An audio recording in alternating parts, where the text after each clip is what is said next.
नमस्कार दोस्तों। तो दोस्तों हम आज के वीडियो में बात करने वाले हैं एक फल जिसका नाम है अनार के बारे में।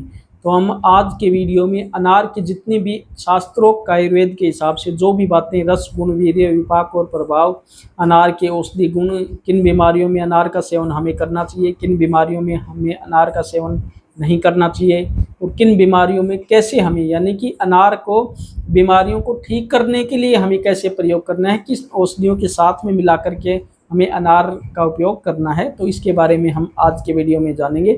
तो चलिए शुरू करते हैं आज का वीडियो। तो ये सारी चीज़ें जो हम बता रहे हैं, ये सारी चीज़ें हम आज के वीडियो में जानेंगे, ठीक है ना।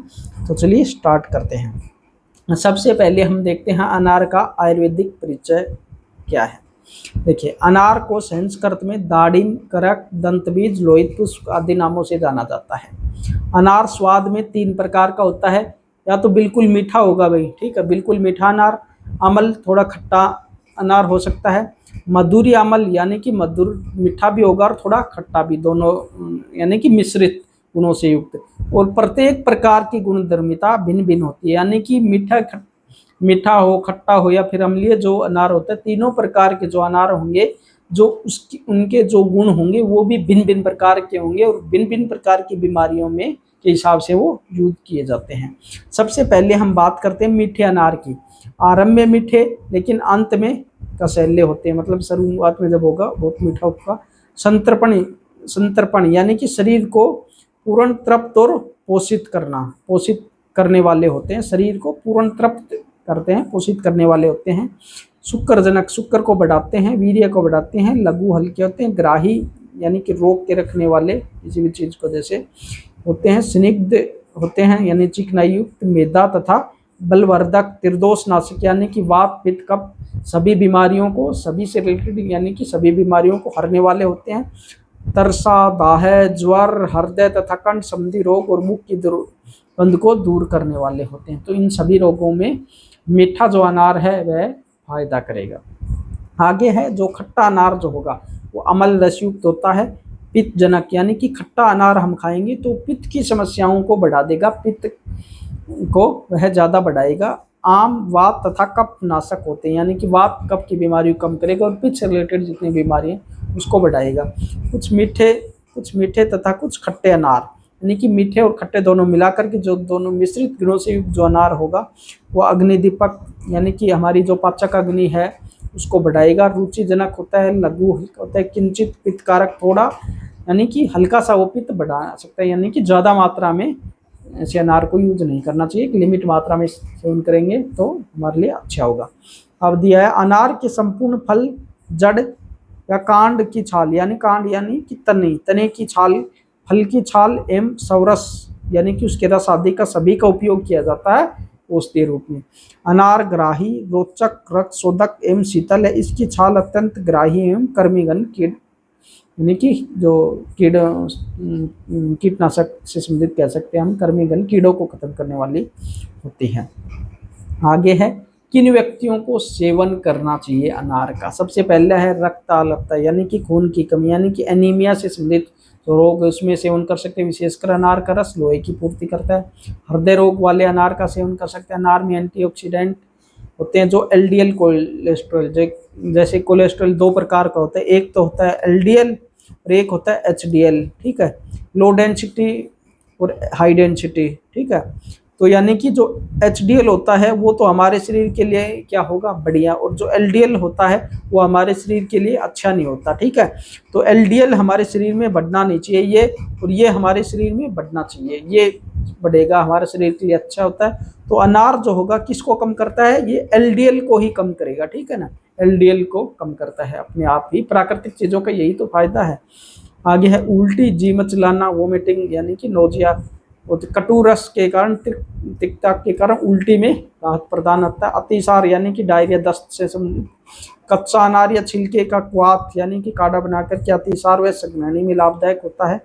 शारीरिक दुर्बलता, मधुर रस और गुरु गुण शरीर को बल देते हैं, शारीरिक दुर्बलता को दूर करने वाला होता है। आगे कैंसर रोगियों में अणुविषघन गुण के कारण सहायक विशेषता, प्रोस्टेट व ब्रेस्ट कैंसर में ज़्यादा सहायता करता है, बाकी कैंसरों में भी फायदा करेगा।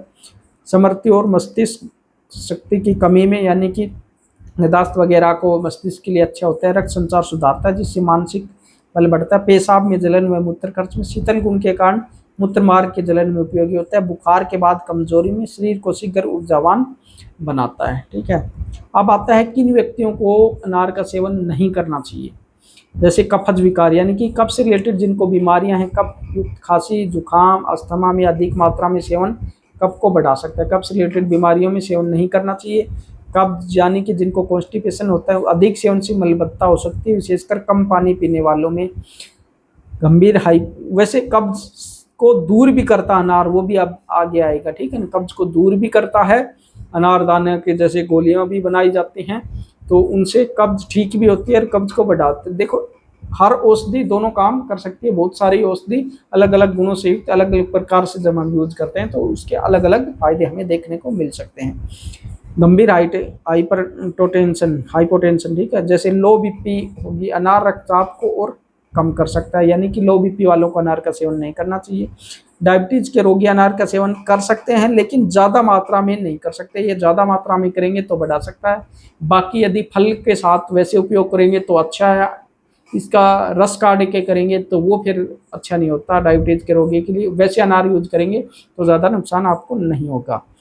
लिमिट मात्रा में सेवन कर सकते हैं आप। पित्त प्रधान प्रकृति वाले व्यक्ति, कभी कभी द्रव अम्लता या गैस हो सकती है पित्त से प्रधान, यानी कि जिनका पित्त ज़्यादा बढ़ा है उनको ज़्यादा मात्रा में अनार का सेवन नहीं करना चाहिए। आगे है गर्भवती स्त्रियां, अत्यधिक मात्रा में, बहुत अधिक सेवन करने पर गैस, अपच, पित्त की शिकायत होती है। गर्भवती स्त्रियों को भी ज़्यादा मात्रा में सेवन नहीं करना चाहिए। आगे है रोगानुसार औषधीय प्रयोग। औषधीय प्रयोग मात्रा, समय, अनुपान, अवधि सहित से, यानी कि सारी चीज़ें आपको इसमें दी जाएगी किस तरह से अनार किस बीमारी में यूज करना है। सबसे पहला है रक्ताल्पता, यानी कि अनीमिया, खून की कमी में अनार का रस 100 ml प्लस गोगर्द, यानी कि गाय का घी 10 ml मिलाकर के सुबह खाली पेट 30 दिनों तक आपको सेवन करना है। इसमें आपको लाभ होगा। ज़्यादा दिन भी, 30-40-50 दिन भी आप कर सकते हैं, कोई दिक्कत नहीं है। और वैसे यदि अनार कर अकेले खाएंगे तब भी आपको इसमें फ़ायदा देखने को मिलेगा। हृदय रोग, हार्ट डिजीज, अनार का रस 50 ml, अर्जुन की छाल का काढ़ा 50 ml मिलाकर के प्रातः व संध्या, भोजन के 1 घंटा पूर्व या फिर भोजन के बाद में भी यूज कर सकते हैं। विशेष लाभ रक्त दाब नियंत्रण में, हृदय स्फूर्ति में फायदा करेगा। अगले है दस्त व संग्रहणी, यानी कि दस्त में अनार के छिलके का चूर्ण 1 चम्मच प्लस बेलगिरी, जो बेल जो फल होता है ना, उसका चूर्ण, उसका जो अंदर का गुद्दा होता है उसको निकाल करके उसको सुखा करके उसका चूर्ण बना करके यूज कर सकते हैं। फल को सुखा करके चूर्ण 1 चम्मच, अनुपान गुनगुने जल के साथ। सेवन काल भोजन के बाद 5 से 7 दिनों में ही अपने दस्त में फायदा देखने को मिलेगा। बवासीर है, रक्त में संबंधित, अनार के छिलके का काढ़ा 15 ग्राम, छिलका 300 ml, 15 ग्राम छिलका प्लस 300 ml जल के साथ। ठीक है, 75 ml अवशेष, यानी कि इसका काढ़ा बना करके आपको यूज करना है। ठीक है, अनुपान कैसे करना है, मिश्री मिलाकर के यूज करना है। सेवन सुबह शाम, वैसे भी यूज कर सकते हैं, बाकी मिश्री मिलाकर के स्वाद के लिए आप मिश्री भी मिला सकते हैं। सेवन काल सुबह शाम आप यूज कर सकते हो। आगे है मौखिक, मुँह से संबंधित रोग, मौखिक रोग, मुँह के छाले, मसूड़ों की सूजन। ठीक है, इसमें है अनार के छिलके का काढ़ा प्लस फिटकरी चूर्ण थोड़ा।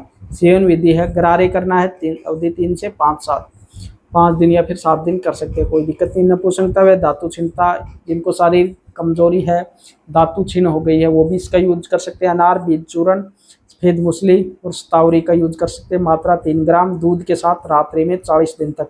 बाकी नपुंसकता से संबंधित हम एक चूर्ण भी हमने बना रखा है, यदि किसी को वो चूर्ण चाहिए तो वो भी आप ले सकते हो। वो महीने की 2000 रुपये का महीने का मिलेगा। ठीक है, महीने का 2000 रुपये उसके लगेंगे। पहले महीने 2000 रुपये, 3 महीने का वो कोर्स होगा। पहले महीने 2000 रुपये, दूसरे महीने 1500 रुपये और तीसरे महीने 1500 रुपये। इस हिसाब से वो 3 महीने का कोर्स हमारा होगा, जिसको 4500 से लगभग 5000 रुपये में आपका वो पड़ जाएगा। 4500 रुपये लास्ट हो सकता है पड़ जाएगा आपका। ठीक है, बाकी कोरियर चार्ज मिला करके हो सकता है 5000 रुपये तक आपका पड़ जाएगा 3 महीने का ये कोर्स। तो वो भी आप हमसे ले सकते हो। बहुत ही अच्छा ज़बरदस्त, हाथ से कूट पीस करके बनाया, बहुत ही ज़बरदस्त चूर्ण है। आगे है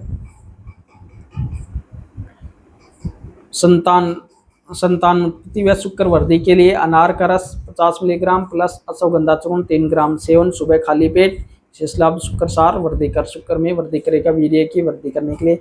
अगला है दाढ़ी मास्क चूर्ण चरक संहिता में ये दिया हुआ है। दाढ़ी, पीपली, जीरा, दाढ़ी में यानी कि अनार ही होता है, ठीक है ना, दाढ़ी में दाढ़ी मास्क यानी कि अनार का चूर्ण ही होता है, दाढ़ी में अनार कोई बोलते हैं।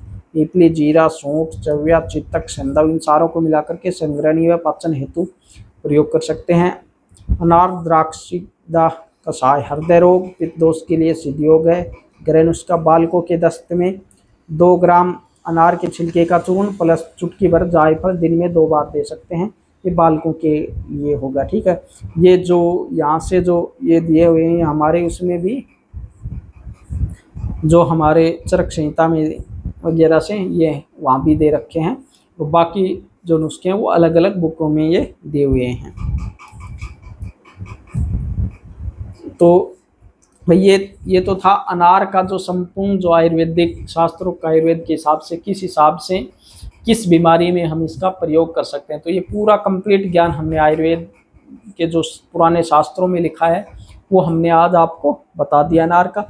आपका कोई भी क्वेश्चन हो, किसी भी प्रकार का क्वेश्चन हो, तो वो आप हमें कमेंट बॉक्स में ज़रूर पूछना, उसका जवाब आपको अवश्य मिलेगा ही मिलेगा, ठीक है ना, ज़रूर आप लोग देखना। दूसरी बात, जो लोग डायबिटीज से पीड़ित है यानी कि जो शुगर के जो रोगी हैं वो आप हमसे संपर्क कर सकते हो इस नंबरों पर, जो आपको स्क्रीन पर जो नंबर दिखाई दे रहे हैं उन नंबरों पर आप हमसे संपर्क कर सकते हो। व्हाट्सएप पर आपको जो अपनी कोई भी डिटेल है, सुबह खाली पेट आपका शुगर लेवल कितना है और भोजन के 2 घंटे खाना खाने के बाद दोपहर को 2 घंटे बाद में आपका लेवल कितना है, उनकी कंप्लीट रिपोर्ट, आप जो दवाइयाँ ले रहे हो पहले या फिर नहीं ले रहे, उनकी कंप्लीट रिपोर्ट, कौन कौन सी दवाइयाँ ले रहे हो आप वो भेज देना, इस नंबर पर व्हाट्सएप पर डाल देना, फिर कॉल कर सकते हो आप हमसे, उसकी कंसल्टेशन ले सकते हो, ठीक है। बाकी जो हमारा एक और है जो हम हाथ से जो कूट पीस करके जो बनाते हैं, तो शारीरिक क्षमता यानी कि सेक्स पावर बढ़ाने के लिए भी हमारे पास मेडिसिन है। तो जो हम बात जब आप ऑर्डर करेंगे तब वो आपको बनी बनाई हम भेज सकते हैं कोरियर के माध्यम से, उसके लिए भी आप हमसे तो स्क्रीन पर जो नंबर दिखाई दे रहे हैं उस पर संपर्क कर सकते हो, ठीक है। तो दोस्तों मिलते हैं अगले वीडियो में कुछ नई जानकारियों के साथ, तब तक बने रहेगा हमारे साथ। जय हिंद, वंदे मातरम।